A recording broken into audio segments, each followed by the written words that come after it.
conquista del espacio. Cohetes y pioneros. En estos tiempos, la lanzadera espacial está en la cima de los esfuerzos humanos y es la máquina más compleja que se ha construido.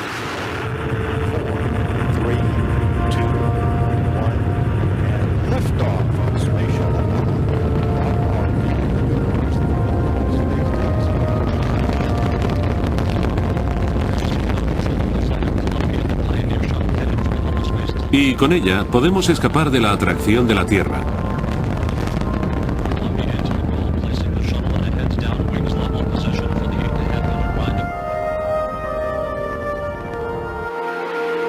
En esta serie recordaremos las conquistas de la humanidad. Sigue la búsqueda del conocimiento y la experiencia, forzando los límites de la tecnología y los nuestros para llegar más lejos, más deprisa y más alto. Queremos llegar al espacio y ver nuestra Tierra desde arriba. Veremos que viajar fuera del mundo ha sido una batalla por la dominación y también por amor a la ciencia y la exploración.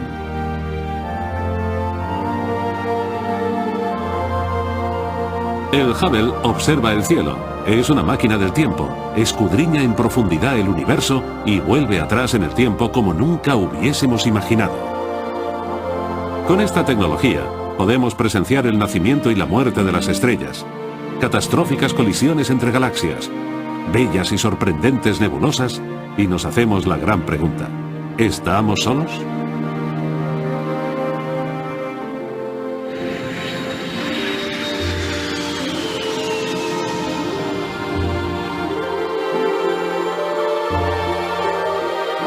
Se avecina una expansión explosiva.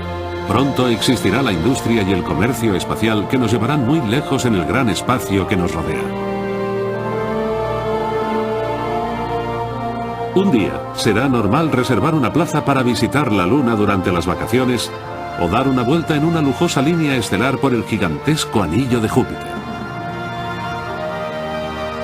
¿Cómo hemos podido llegar tan lejos? ¿Cuáles fueron los primeros pasos que nos lanzaron al espacio sideral?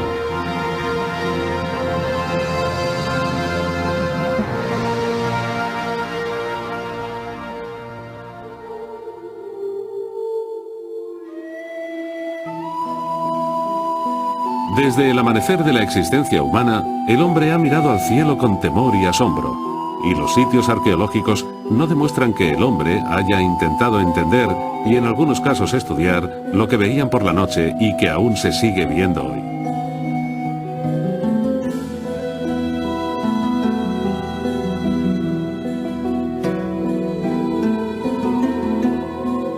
El sueño de explorar el espacio y viajar fuera de influencia de la esfera terrestre es antiguo y admirable. En la mitología y la literatura abundan los relatos en los que se han vencido las leyes de la gravedad y se ha volado a otros cuerpos celestes.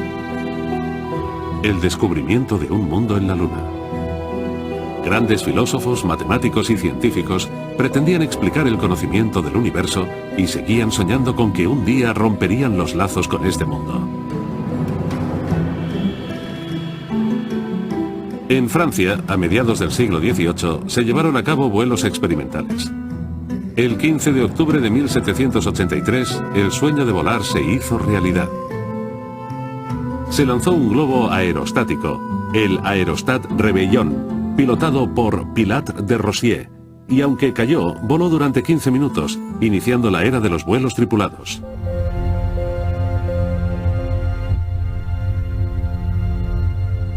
Tuvieron que pasar otros 120 años antes de que una nave más ligera que el aire pudiera elevarse a los cielos. Llegó más lejos de lo que la tecnología esperaba. De la Tierra a la Luna. La fantasía estaba desbordada. Las novelas de Julio Verne y H.G. Wells eran prolíficas, fascinantes y, como veremos, fueron un estímulo para muchos investigadores que se convirtieron en líderes en el campo de la exploración espacial. Estaba bien y era bueno que hubiera escritores y soñadores, pero toda su inspiración no serviría para nada sin un método físico, tangible y mecánico para hacer realidad su deseo. Por supuesto, eso era el cohete. Los cimientos de la civilización tecnológica son la rueda, la biela y el tornillo. y la pólvora ha sido la base de la cohetería.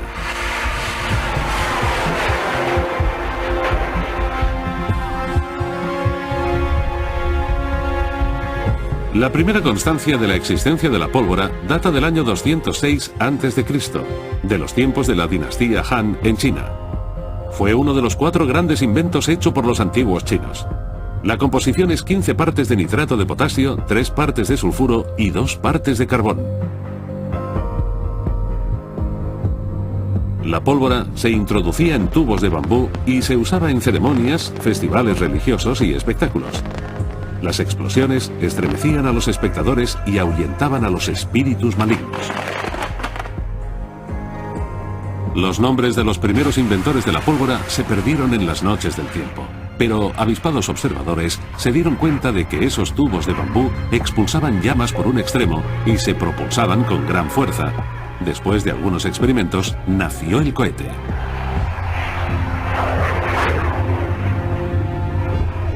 Por supuesto, la pólvora y el proyectil se introducía en el cañón propulsor y servía para provocar explosiones y demoliciones.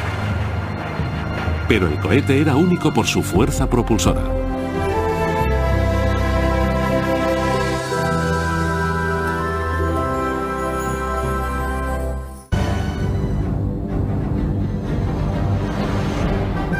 Los primeros documentos chinos registran el uso de flechas de fuego en las guerras. En el año 1045 después de Cristo, el uso de la pólvora y los cohetes formaba parte de las tácticas militares chinas. Se han hallado datos que indican que durante la dinastía Sung, en el siglo XIII, se usaron flechas cohete para ahuyentar a las hordas de los mongoles que asediaban la frontera en la batalla de Cai Fun Fu en el año 1232 después de Cristo. Parece ser que los ejércitos que sufrieron los ataques de esos cohetes aprendieron rápidamente, incluyeron la sorprendente arma en sus arsenales y la tecnología pasó de los vencedores a los vencidos.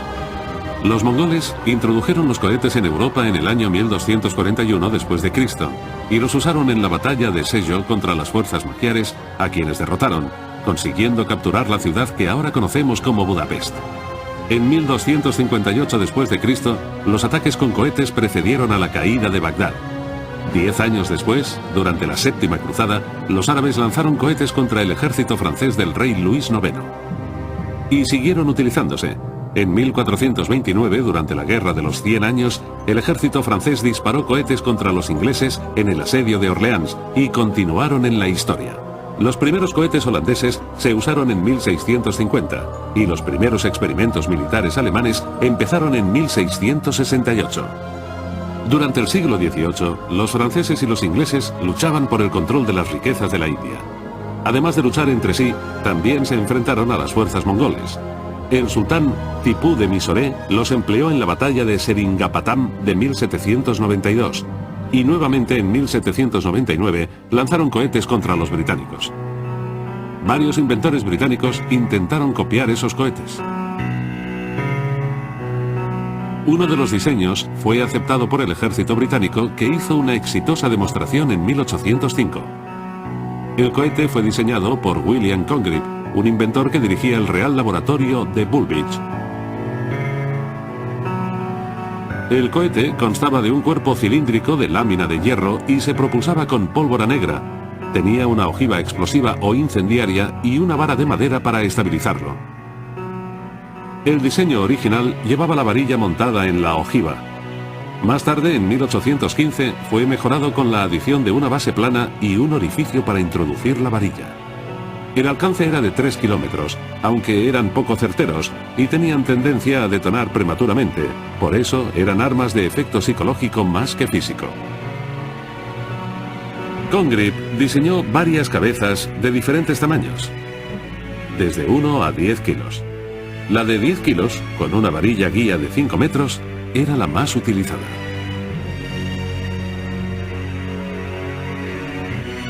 La primera vez se usaron contra la flota francesa en Boulogne-sur-Mer, en 1806, lanzados desde barcos especialmente adaptados y luego en el ataque a Copenhague en 1807. El propio Congreve capitaneaba uno de los barcos y fue recompensado con el rango honorario de teniente coronel. Se utilizaron en las guerras napoleónicas, aunque no se formó una unidad especial de cohetes hasta 1812, que actuó por primera vez en la batalla de Leipzig. Mientras, al otro lado del Atlántico, en el Nuevo Mundo, en la batalla de Bladensburg, en agosto de 1814, una brigada británica de infantería ligera 85 lanzó cohetes contra un batallón americano con gran efecto. En el asedio a Fort McHenry, el 13 y 14 de septiembre, una flota británica de 19 barcos atacó el puerto de Baltimore. Entre ellos estaba el Erebus, armado anteriormente con 20 cañones. Fue convertido en un barco lanzador de cohetes equipado con baterías de cohetes de 10 y 16 kilos. Se disparaban desde debajo de la cubierta principal a través de unas pequeñas escotillas. Después de un asalto de más de 25 horas, los cohetes de Congreve, cargados con ojivas incendiarias, no produjeron muchos daños, aunque se informó de 4 muertes. Un joven abogado llamado Francis Scott Key, que vio los cohetes de Congreve, quedó tan impresionado que en su poema The Star Spangled Banner los describió como cohetes de rojo brillo. Otro inglés vio caer los cohetes de Congreve e hizo algunas mejoras.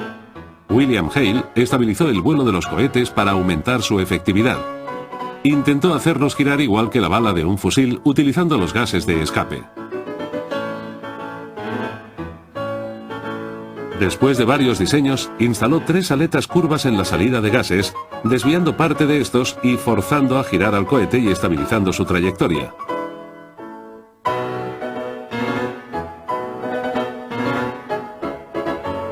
Su patente fue premiada en 1844 y el cohete de guerra de Hale, también llamado sin varilla, entró en servicio.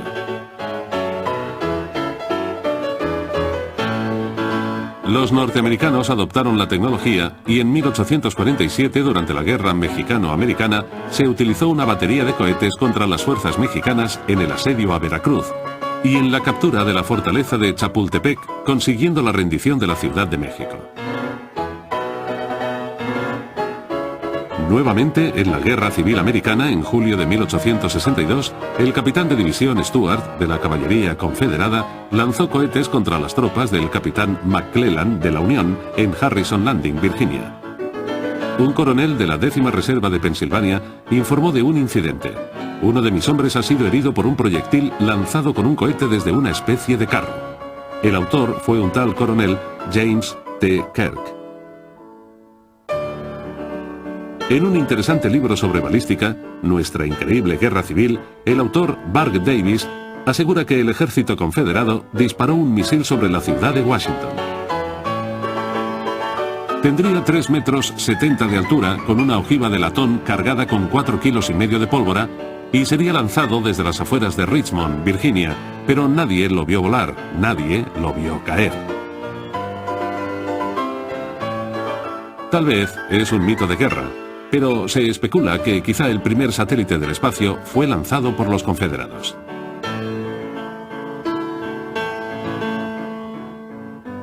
Los militares no estudiaron el potencial de la tecnología de los cohetes. Se utilizaban en asaltos y a rachas, y solo cuando eran necesarios. Les interesaba otra tecnología en desarrollo a la que todo el mundo prestaba atención: el aeroplano.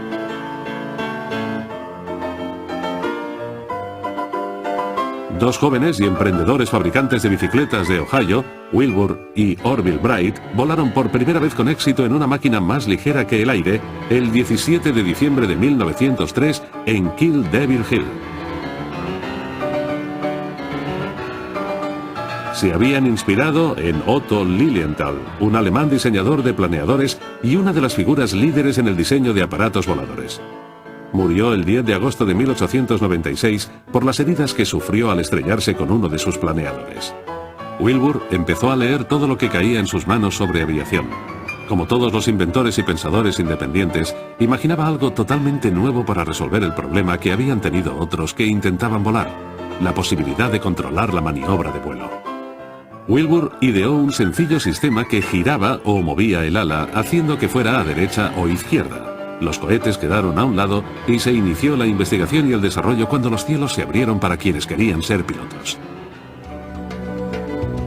Otra profesión totalmente desvinculada vio el potencial de los cohetes y los cogió con ambas manos. La industria ballenera construyó una efectiva máquina de matar, arpones de casquillo explosivo impulsado por un cohete. Era el momento de que la humanidad aplicara la tecnología de los cohetes en algo más útil y benigno.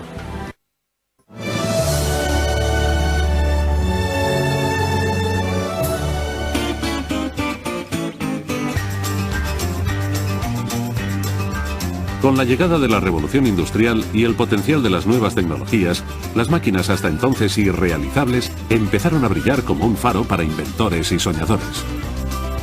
La posibilidad de idear cosas extraordinarias se convirtió en un atractivo pasatiempo. 1891, Berlín. El inventor y estudiante de Derecho Hermann Gansbind dibuja el primer diseño para una nave espacial utilizando unos potentes cohetes propulsores y un vehículo giratorio para generar gravedad para los ocupantes. 1900. Roman Baron von Golczkowski publica una de las primeras exposiciones científicas sobre viajes espaciales en la revista vienesa Die Zeit. 1903. El ruso Konstantin Tsiolkovsky publica su estudio teórico sobre combustible para cohetes y eficiencia de los motores de los cohetes, y propone usar hidrógeno y oxígeno líquidos como propulsores. Konstantin Tsiolkovsky se convirtió en el padre de la exploración espacial. Nacido en 1857 en una aldea de la provincia de Ryazan, Rusia, Tsiolkovsky fue un pionero de la astronáutica y un visionario que muchas décadas antes que otros teorizó muchos aspectos de la propulsión por cohetes y de los viajes espaciales tripulados. La escarlatina lo había dejado sordo cuando tenía 10 años. No pudo ir a la escuela y nunca recibió una educación formal.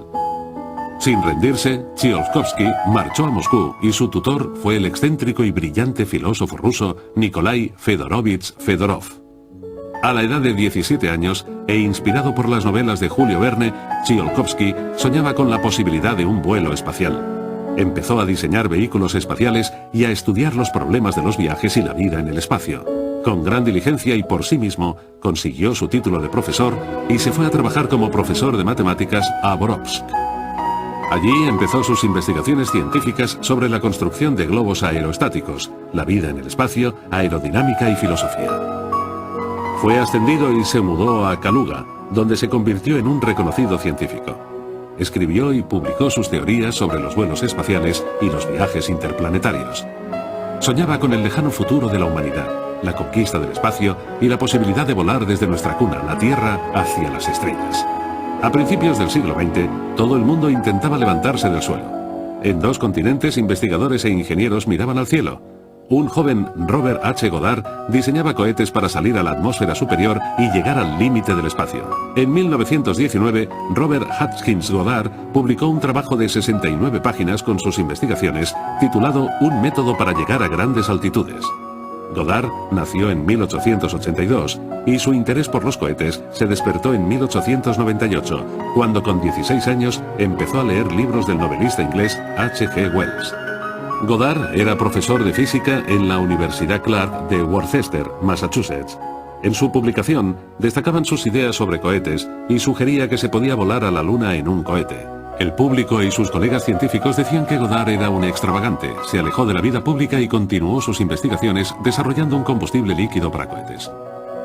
Otro pionero fue Hermann Oberth, cuyo notable libro El cohete en el espacio interplanetario estableció las teorías básicas de los vuelos espaciales. Nacido en 1884 en Hermannstadt, Rumanía, Oberth estaba fascinado por la novela de Julio Verne De la Tierra a la Luna. Este libro y la literatura sobre vuelos espaciales, que devoró durante años, le llevó a abandonar sus estudios de medicina y se matriculó en física para poder entender los aspectos técnicos de los viajes interplanetarios. En 1922, Oberth escribió una disertación, pero fue rechazada por la Universidad de Heidelberg, tachada de demasiado especulativa. Oberth no se rindió y la convirtió en un libro clásico, Al cielo en cohete. Explicó la teoría matemática de los cohetes, la aplicó a posibles diseños prácticos para cohetes y consideró el potencial de las estaciones espaciales y los viajes del hombre a otros planetas.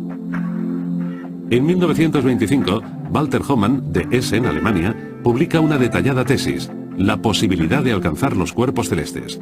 Da cálculos detallados para las órbitas interplanetarias. En esa época, se llevaba a cabo en diferentes lugares a la vez el desarrollo de combustibles alternativos para cohetes. Goddard en Estados Unidos, Robert Snow Pelterie en Francia y Hermann Oberth, que se había unido a la Rocket Society o VFR en Alemania. El trabajo de Oberth animó a otros entusiastas, Max Balliet, Billy Lai y al joven Werner von Braun. Pero Robert H. Goddard, en Auburn, Massachusetts, ganó el premio. La mañana del 16 de marzo de 1926, Goddard lanzó uno de sus diseños, un cohete con combustible líquido. El cohete solo voló 46 metros, casi la misma distancia del primer vuelo tripulado de los hermanos Wright, pero fue el primer cohete de la historia con combustible líquido.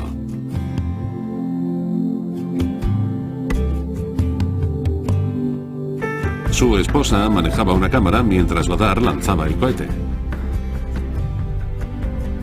Pero desgraciadamente la cámara se quedó sin película y las pocas imágenes del primer lanzamiento se perdieron. Durante un tiempo, Goddard y los aficionados alemanes a los cohetes hicieron algunas colaboraciones, pero no fueron muy productivas. Goddard también presentó su tecnología al ejército de Estados Unidos, que demostró poco interés y no prestó atención a sus proposiciones. Cuando murió en 1945, Goddard tenía 214 patentes de cohetería.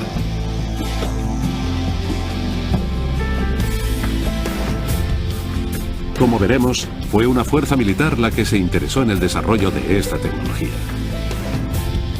La aplicación militar fue la que llevó adelante la investigación.